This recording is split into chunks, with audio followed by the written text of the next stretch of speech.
Hello, and welcome back to Let's Play Pillars of Eternity 2 Deadfire.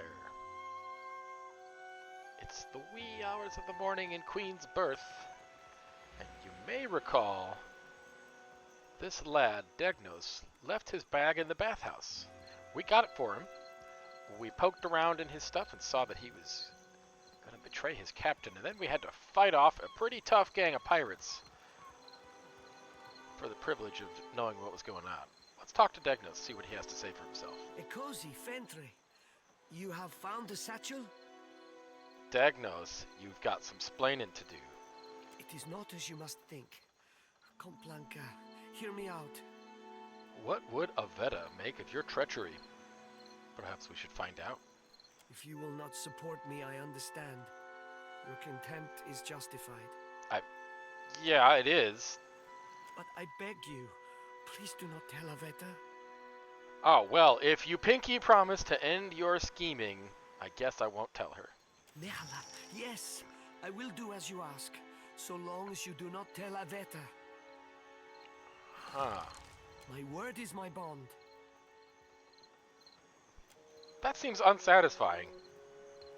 Our business is resolved, and my business is my own. Be on your way.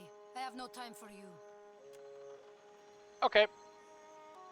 Well, that settles that. In any case.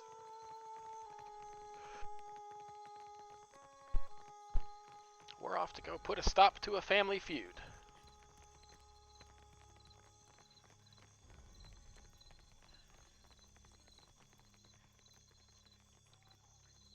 We may have to loiter a bit.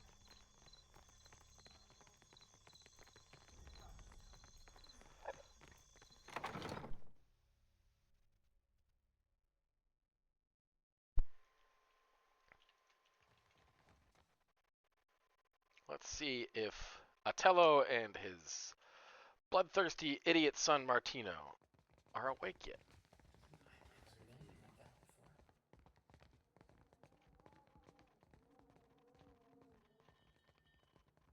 I guess not. Come on, you bums. Rise and shine. See, this is why your family's poor and the Bardattos are rich. Hey, my guy. Please, let us speak in my study. Oh, whatever.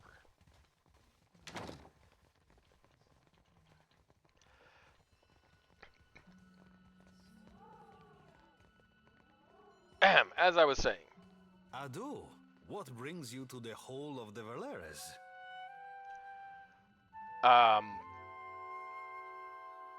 Pardon this stupid question, but are you having some kind of trouble with the family next door? The Bardatto Bank shuts us out of investments and stifles our finances. This is the richest prospect on Iora, but we cannot grow our family business. Ezali is a rich thug, and someday she will get what's coming to her. About that, If we must. What is it? I think your families should consider a truce. Shoddery. Our disagreements are beyond the point of shaking hands. This is not your feud. If anything, I question your interest. Listen, you're a businessman. You would know if my investment was false. You have little to gain by peace between our families, but you speak as if you might. You want to help? Convince Ezali to negotiate. She ignores my invitations. Until then, leave me be. Well, no big deal. I'm sure she'll listen to reason.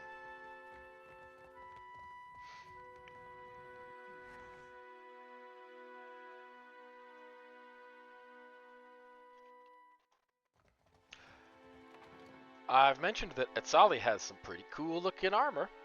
So does Atello. I like the look of his armor too.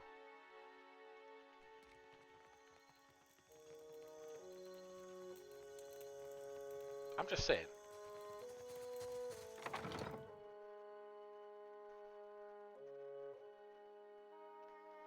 Let's see what Etzali has to say.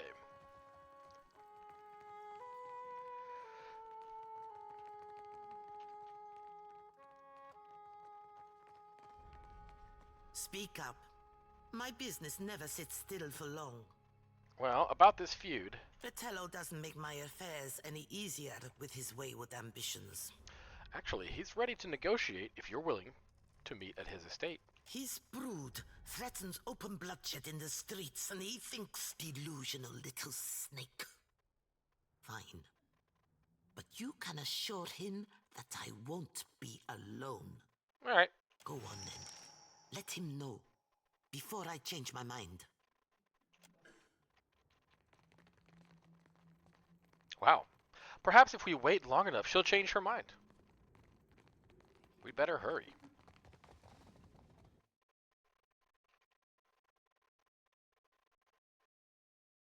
Welcome to Let's Play Run Back and Forth Between Loading Screens. Does the company pay you for mercenary duty? Or is pride enough to buy bread where you're from? Do you really not know the Brotherhood reports directly to the Dukes? Or have the discharges of your gun knocked around your brain too much? Oh! There seems to be some kind of chattering of unlike minds in my party. My company spies are getting along famously. Maya and Pallegina are an interesting contrast. You recruit them both at the same time, and it's hard not to think of them as a kind of odd couple, a yin and yang. Anyway. Adu, what brings you to the Hall of the Valeras? Atsali has agreed to meet and discuss terms of peace.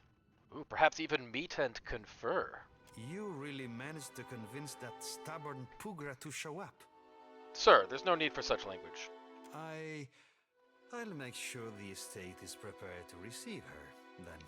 I'm sorry, there's not much you can do with this dump to make it nicer than it is. Let's begin the negotiations. I will send a messenger to fetch Azali. Whether she is still receptive to the idea of a truce is ultimately up to her.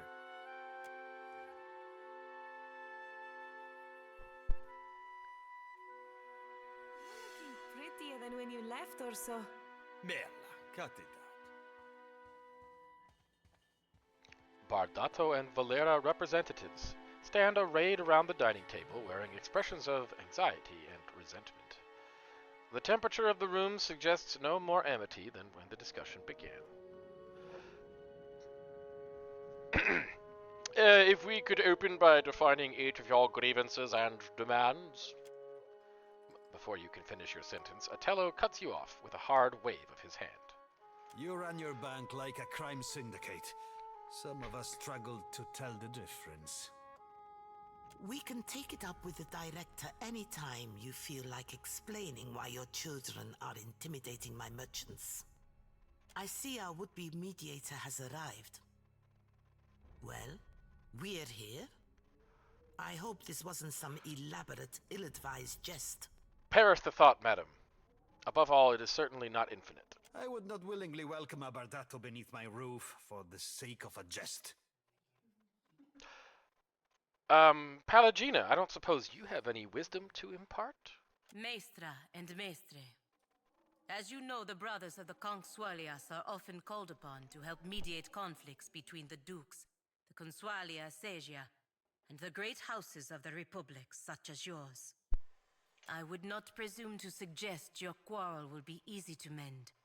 But Diverus, during my service I have seen much bloodier feuds mended with time and patience. I have also seen the wrath of the Duke's Bells, turned against those who would cloud the skies of our nation's fortunes with their vendettas.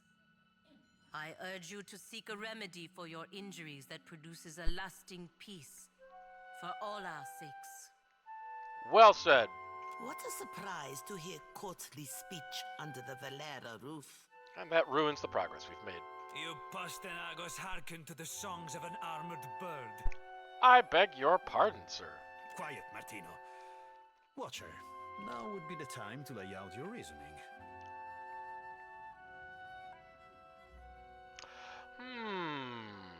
What is my reasoning?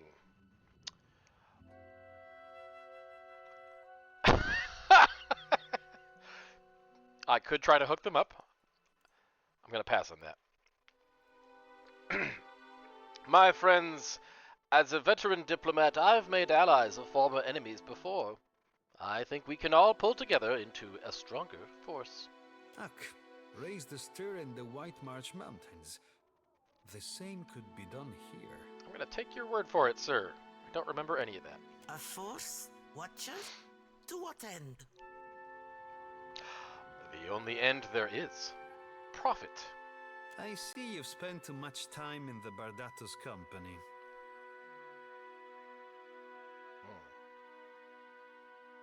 Atello, you let your kids lash out at the Bardattos. What's your goal? My goal? To wring out a little respect from this feud before we go under. The company will bleed us dry. We give our lives, our loved ones' lives, and they don't lift a finger to help us. The Bardattos turn their backs. Why shouldn't I teach my children to walk with their heads high? Atzali frowns, looking at him skeptically. Atzali, why do you shut the Valera family out of trade? One does not arm the competition. Besides, lesser people have made more of themselves without the aid of banks. And it's not like you've given them a reason to prove their trustworthiness. For a few moments, Atzali only stares, frowning at the surface of the table. Otello glances at you, his brow furrowing. I want the Principe out of the trade lanes. What? Half of this month's shipments are missing. I'll give you coin and crew for 5 ships to earn back my investment. 6 ships. With 6 I will drive the Principe from these waters like rats from a fire. 6 ships. I believe we just made a deal, Valera. Then it's settled? So it seems. For the time being. Time will tell if this arrangement is a favorable one. My hosts, you'll excuse me if I return home. Well, well, well.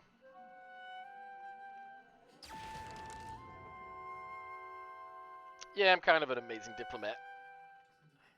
Major positive reputation, 6,000 experience, and we're in this room with lots of stuff that I want to steal. We never talked to Orso after we spoiled his chance to murder Lotto. So we'll never know what he has to say for himself, because now he's going to have post-peace dialogue. I never thought I'd see a Bardatto in this room. Never saw myself breaking bread with a Bardatto. Yeah, something like that. Anyway, there's something hidden behind him. It's so purple. It's so purple and I want it. Oh, it's not even stealing. Wow, I could just grab it without... Okay. Scrolls. Okay. That's enough of that. Well, that's that. I guess we finished this quest.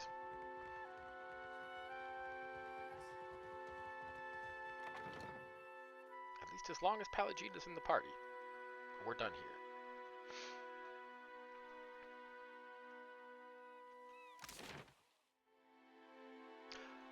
So that was a time-sensitive thing.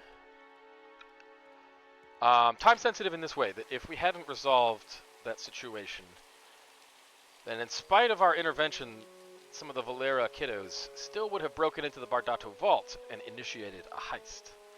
And they would have done it with or without us.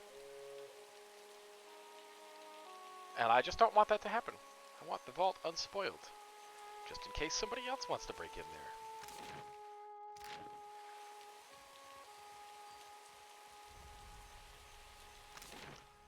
But with that being said, I think we're done wasting time in this very silly district.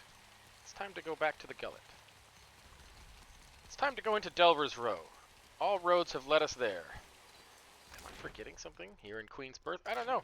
If I am, then forgotten it shall remain. Let's go to the Gullet.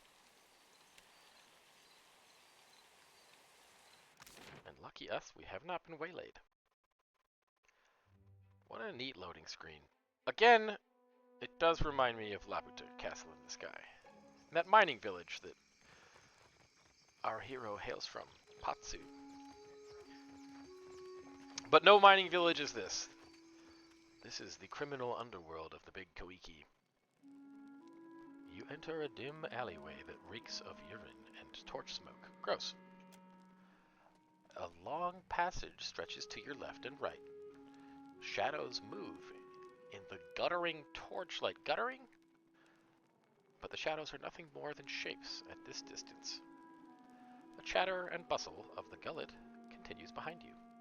I would like to go right, please. You trudge along the darkened passage and reach an intersection. The tunnel branches off to the right. You hear the distant murmur of voices down that darkened path, but see no one. Let's go right. The tunnel branches to the left. The floor around the entrance is spattered with something as thick and dark as tar. It looks like Svef. Svef would be a made-up drug. We even have some in our bags, I believe. Let's follow the hallway to the left.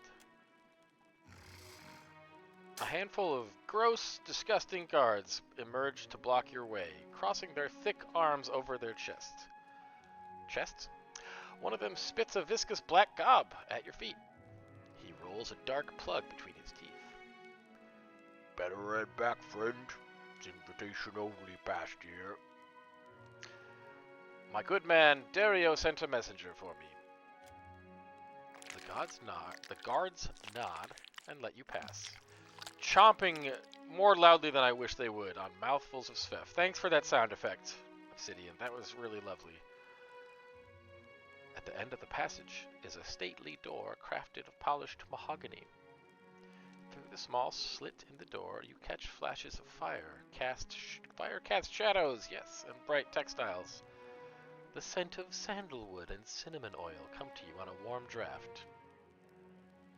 Whatever's beyond the door is likely far more elegant than anything else you've seen near the gullet. No turning back now. Let's go say hi to Dereo, should we? I suddenly had a thought.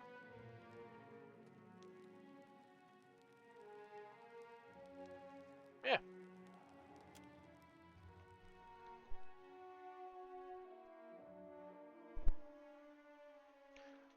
Finally, we'll get to meet the elusive man. Oh, look at all this stuff to steal. So, Dereo, I presume. A thin, long-limbed man holds a handkerchief in one hand and a threaded needle in the other. As you approach, he sets his handiwork aside and you see an elaborate goldwork pattern embroidered around the edge. The same pattern that adorns his brilliant tunic. You also notice a strange bulk beneath the thin fabric of his trouser legs that runs from hip to ankle. The hero of the Reparu visits me at last. Who, me? You must forgive the cryptic introduction, but I prefer to remain among the comforts of home. He leans forward with a squeak of leather and a rattle of metal. You see something protruding above his boots, the bottom of a leg brace. It certainly looks comfortable. Better to be a prince here than a slave out there, no? He seems to be referencing the Prince in Hell quote, whatever. Though these are modest luxuries compared to those at the estate of your friends in Queensbirth. But had I only known there was a watcher in my midst, I would have extended the invitation sooner. And if I'd known you had such a fancy place, I would have invited myself. Dereo shakes with laughter, rattling his braces. I am thinking we could be grand friends, you and I. You cannot have too many friends in Neketaka. I'll think about it. Real refreshing, him not asking for anything in return. And I need only a favor. An insignificant thing for a watcher like you. Dare spoke too soon. There is an artifact called the Cornet of Waves, which is currently in the possession of a Juana named Takano. I would like you to liberate it Most people of your standing like to handle their acquisitions themselves, don't they? Alas, none of my people are watchers, and you will see things they cannot. Takano is a man of many vanities, as your special gifts will no doubt reveal. His villa is on the eastern edge of Serpent's Crown, just downwind of the palace. He pauses, tenting his fingers.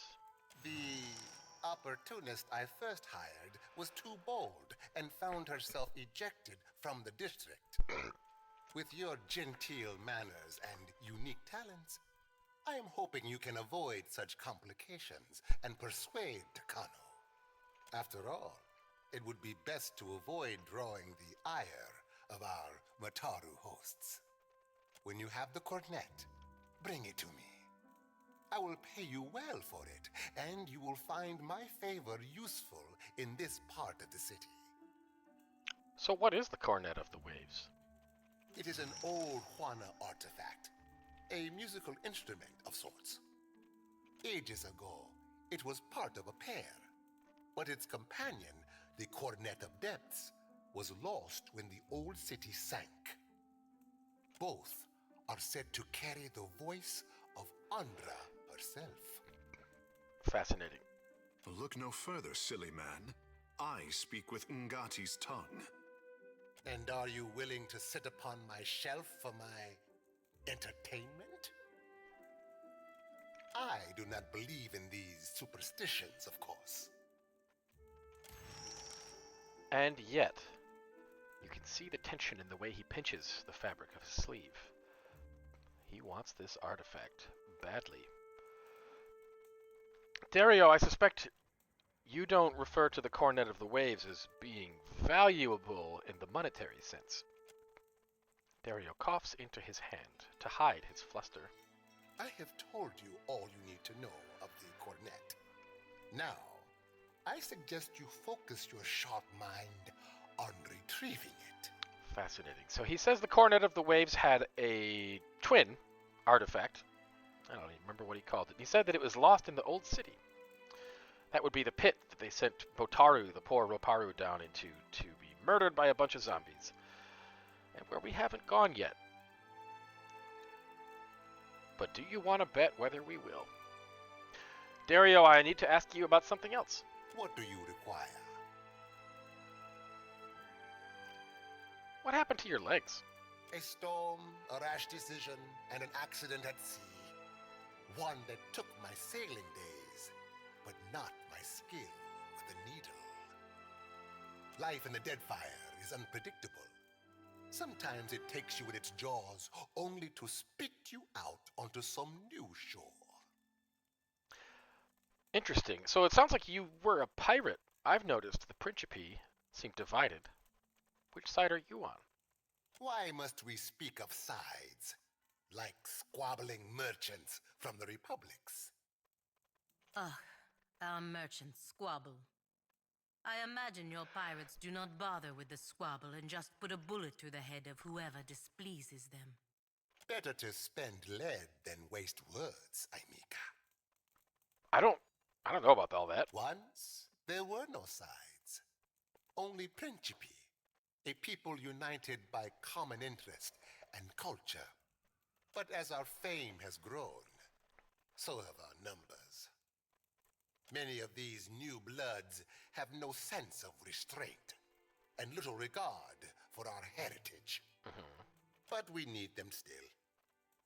The new bloods are Principi too now, and many are inventive in ways the old guard is not.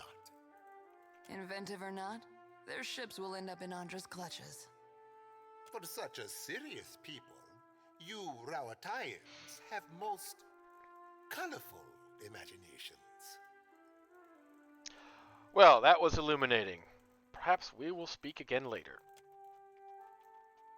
And I do want to rob you blind. It may not be easy with all these guards around. But we will find a way. In time. You need something. Let's explore the Narrows a little more.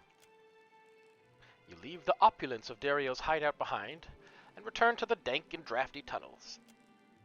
Let's go right. You trudge along the darkened passage and reach an intersection. The tunnel branches off to the left and right. You hear the distant murmur of voices, but you see no one. Let's go right. On your left is an abandoned merchant stall displaying cheap jewelry. The path continues ahead. Well, we can be pretty confident that merchant stall is the entrance to Delver's Row, the black market. We'll come back for it later, because I think there's more to see in this storybook series of passages. I don't know if it's meant to be evocative of one of the Quest for Glory games, but it does remind me of like a text-based sequence in one of those games. We're gonna go forward. A tunnel opens up to your right. Rats squeak and skitter away at your approach. The way before you corkscrews into darkness. Let's go forward again. You make your way forward, feeling the walls to guide yourself in the darkness. Your hands come away slimy. You smell something foul further down the tunnel, the stench of loosed bowels and the metallic tang of blood. At the end of the tunnel, you find a body slumped against the wall. Stab wounds rend the corpse's clothes and flesh, and its arms and knees twist at unnatural angles. Well, naturally, we'll have to search the body. You find a secret compartment sewn into the lining of this poor soul's trousers. It contains a small note and a handful of coins. In fact, it's 100 copper pieces. Let's read the note.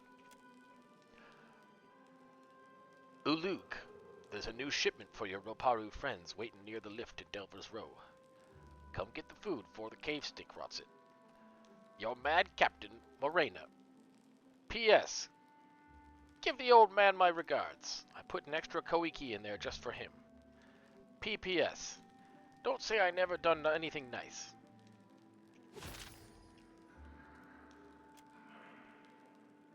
Well, I think we've seen all there is to see in this very morbid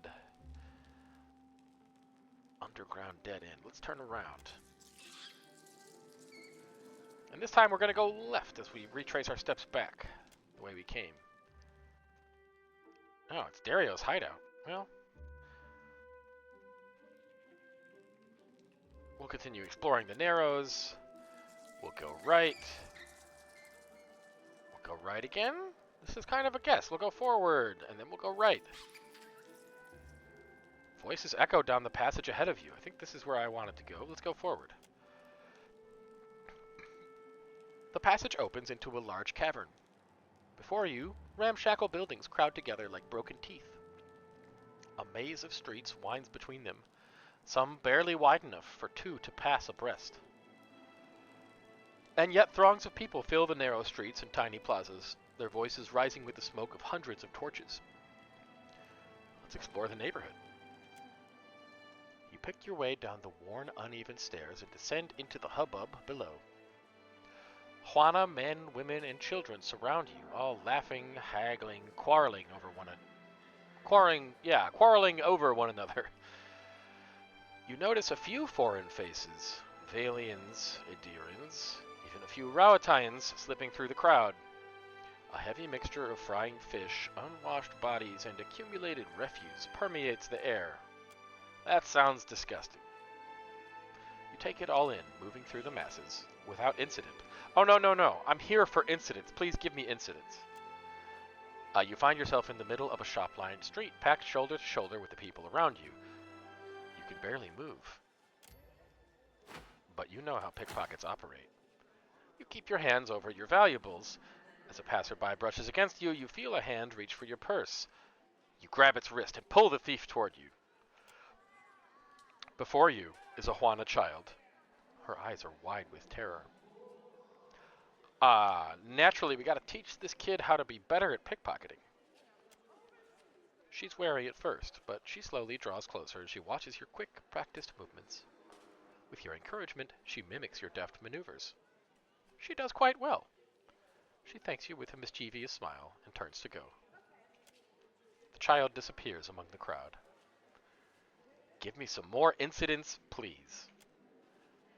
You come across a Roparu man and woman sitting on a rooftop, watching the activity below. They're passing a pipe back and forth and talking quietly. Can I have some? The man gnaws at the end of the pipe nervously. My neighbor disappeared near the Undercroft weeks ago. The woman shrugs.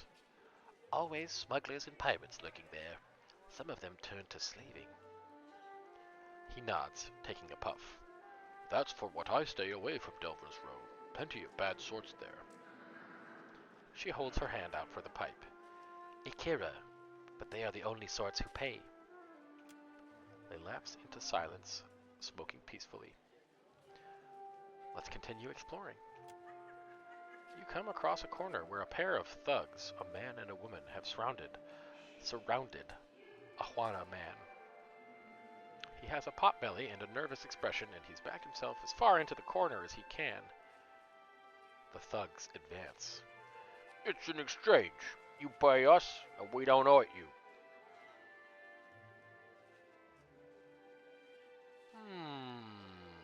What's our play here? Everyone knows you don't rough up your own neighbors. Is that convincing?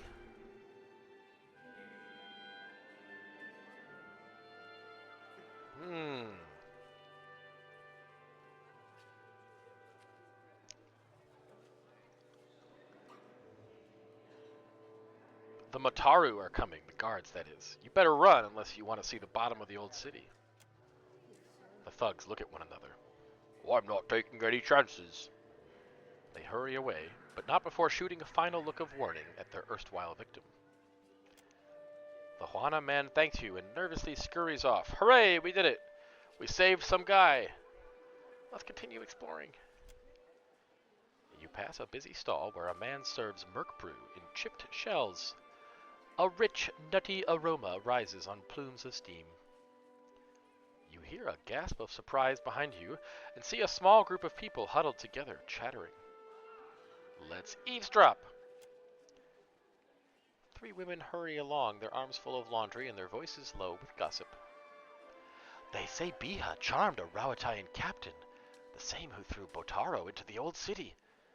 Do you get your fish and your news from the same heap? It was a Principe man she took up with. You both blunt your teeth on nonsense. The slavers in the Undercroft took the poor woman. Before you can hear more, the teeming masses sweep you further down the street. You know what it is. Let's pull the lever one more time. Keep exploring. Oh, but nothing of relevance catches your attention this time. Well, try again, damn it. You come across a Roparu man and woman sitting on a rooftop, watching the activity below and passing a pipe back and forth. Oh, it's a different conversation. Excuse me, I don't want to skip this. He takes a long draw on the pipe. You thought more about the offer? She scrapes a pattern in the grit. Sneaking luminous dust for the Principe man? Better than pushing Rawatai cannons, I say. He blows a long steam of smoke through his nose. My cousin went to muscle for him. Says he pays well and pays fast. She picks dirt from under her nails. Best work in the gullet, as long as the Mataru and their trader friends don't notice. They lapse into silence, smoking peacefully. Keep exploring. You pass a busy stall where a man serves merc brew. Oh, this seems familiar, but okay. Tell me what. Oh, there's nothing. Continue exploring. Nothing of relevance. You take it all in. Continue exploring. Oh, a man and a woman are sitting on a rooftop smoking a pipe. What are they saying? She puffs on the pipe.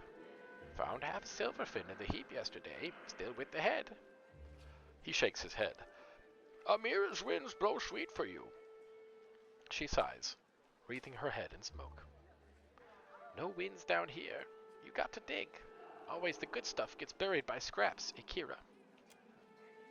They lapse into silence, blissful silence. with my wonderful voice acting. Can we get any more incidents?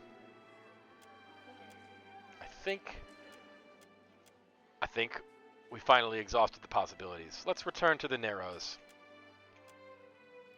I'm sorry, we really had to do that. I mean, that's the best part of the game, actually.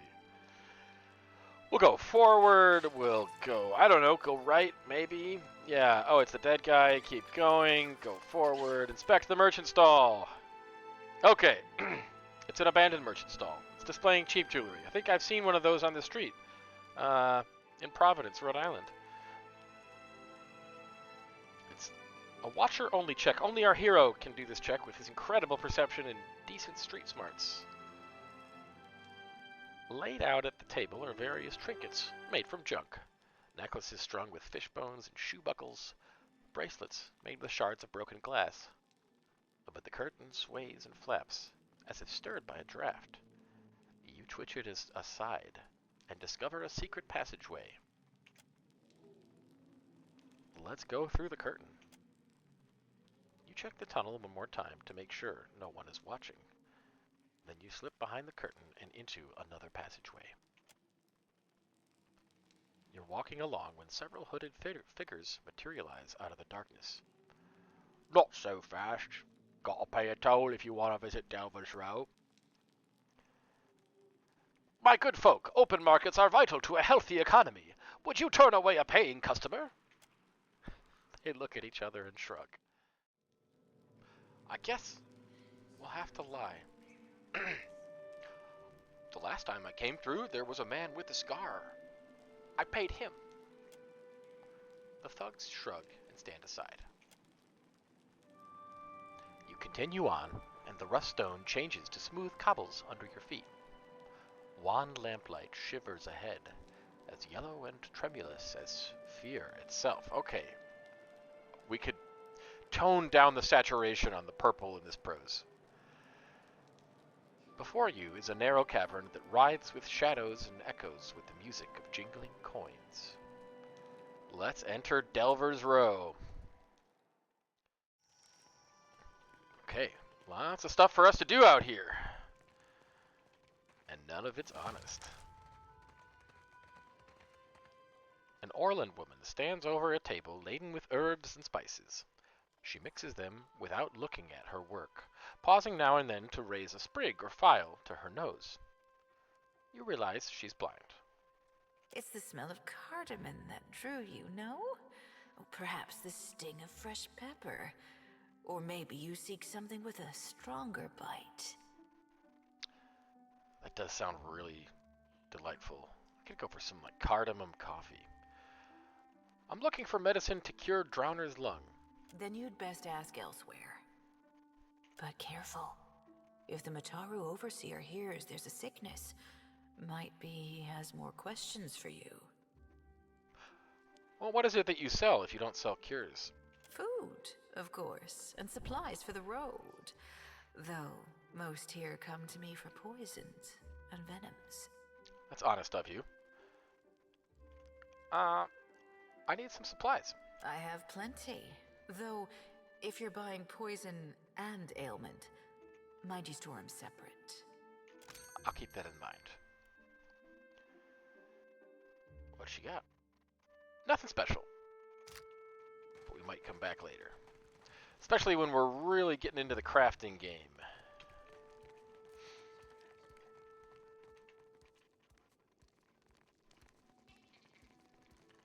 Welcome to Delver's Row. Looking for something to sharpen the senses? To help you leave your sorrows behind? I got what you need. Show me. Wow. Oh, this guy sells drugs. Drugs, drugs, drugs. Drugs, drugs, drugs. What's down this dark alley? I mean, they're all dark alleys. A figure in the shadows looks up at your approach, pursing his lips together in a crooked line. Think you made a wrong turn, Bilger. You don't belong in the row. Actually, the smell of this shithole reminds me of home. He raises an eyebrow. Long moments pass as he casually looks you up and down.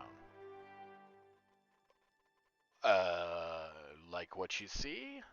Let's wink at him. Either you don't know who I am, Or you've had a few too many, eh? Don't matter. You sure as shit ain't the law. He glances around the alley before continuing.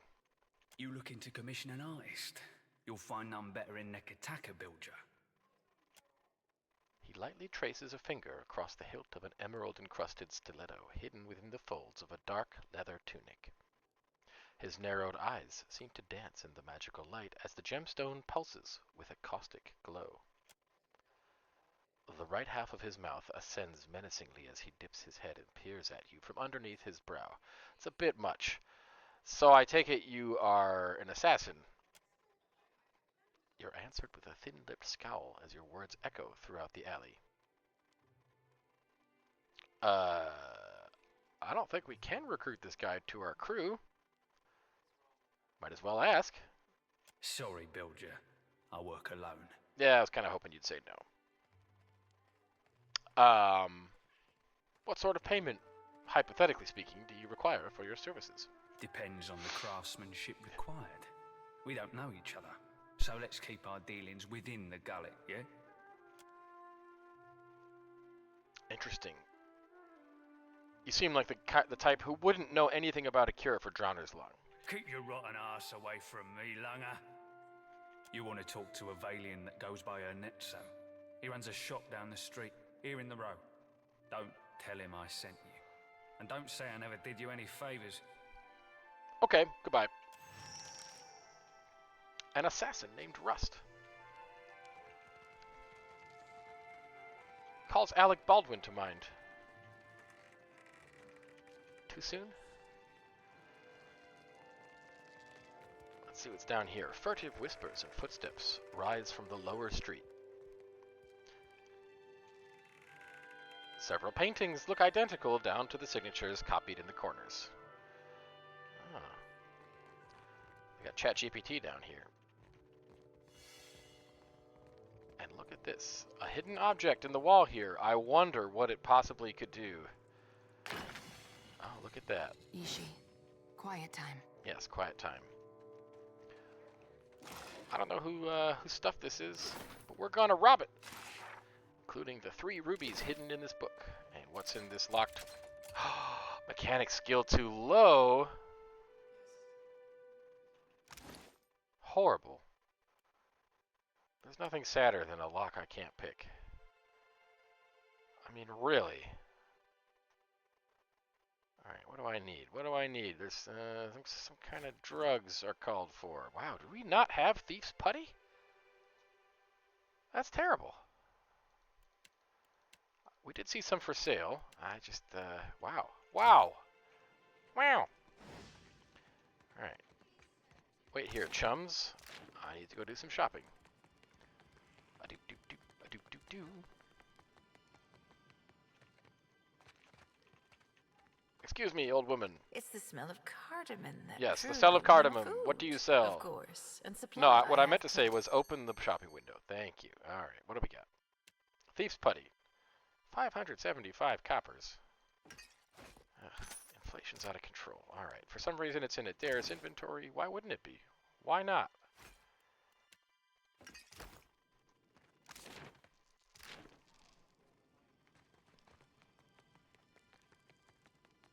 Can't believe we don't have the mechanic skill that we need to open that chest. We're going to have to fix that post-haste. We're going to need that. There's going to be a lot more locks for us to open.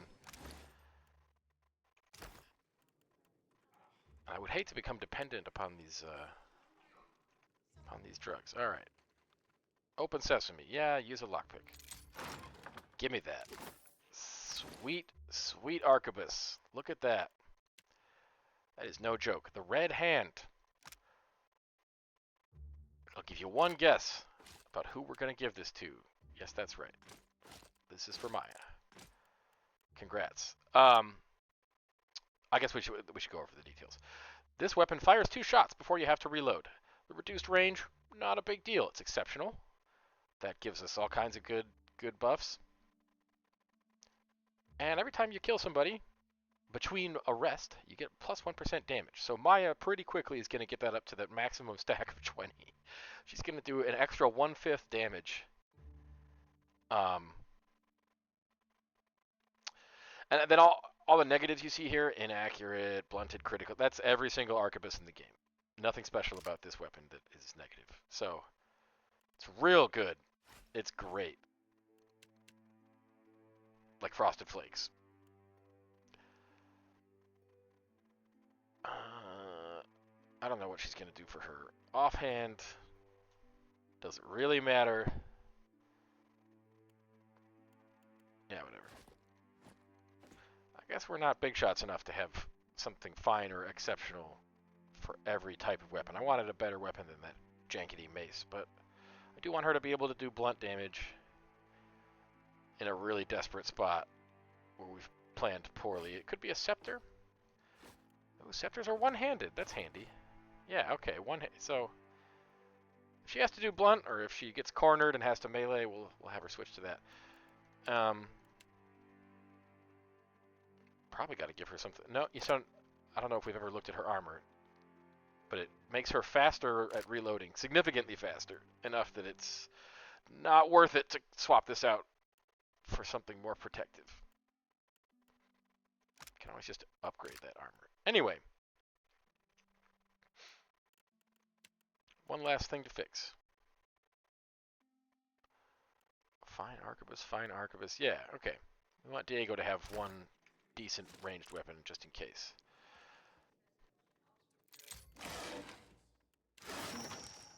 Oh, look at that. We didn't really pay attention to what we were stealing, but it turns out it was medicine for Drowner's Lung, which some guy, I mean, I think we know who it is, or we could guess. Some guy just keeps it in his back room. We've heard that there's someone named Ernetzo who we should talk to about that medicine.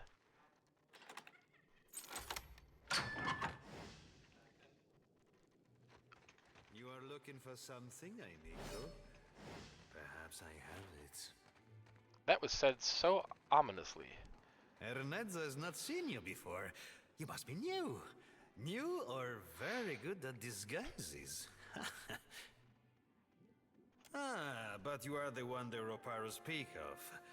They are most fond of you, but not so discreet. He turns to Takehu.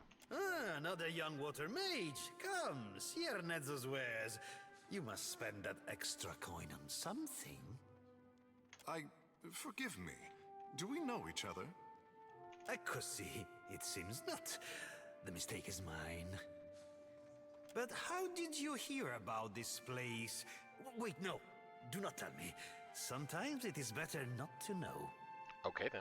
There is something I can get for you, yes? Tell me quietly.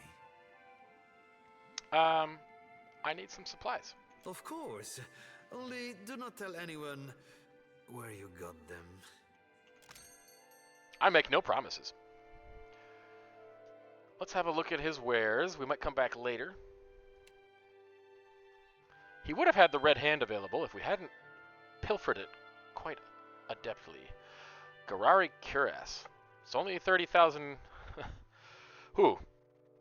We could probably sell some stuff and be able to afford it if we wanted. This is some pretty sick light armor. Legendary quality. That's +4. I think there's just one rating slightly better. And I think what makes this special is just that it's tougher than it would otherwise be. Anyway, we won't dwell on that. So that's Ernetzo. He would have been the man to talk to if we wanted to get the cure for Drowner's Lung by more reputable means. We could ask him about the medallion that Aruihi gave us. There is something I can get for you, yes? Tell me quietly. Okay. Hey, I was wondering if you were interested in buying this medallion. A moment. He raises a lens to his eye and appraises the medallion, turning it to inspect its edge. This is a rare treasure, one for which certain people would pay a small fortune.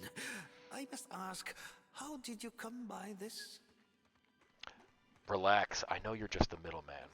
How about you point me to these certain people? He pauses, considering your suggestion. You might speak with Dereo the Lean. He would be interested to know that such goods are drifting. We're going to pretend we don't know who Dereo is. Who's Dereo? Ernetzo squirms, glancing at his guards and toward the door through anxious, slitted eyes. Dereo is a man with many connections. It is his business to know what and who passes through Delver's Row. To find him, leave Delver's Row, go right out of the market stall, then left at the intersection, and left again. But you did not hear it from me, Aimiko. Was there any other business you wish to discuss? I think that'll do it. Well, we've lost our badge. We didn't even get any money for it. Interesting. Now I'm curious. In any case, we're coming down to the hour mark, so I think I'm going to leave it there for this episode. Join us next time. We'll continue to explore the seedy underbelly of Neketaka. Thanks for watching. We'll see you there.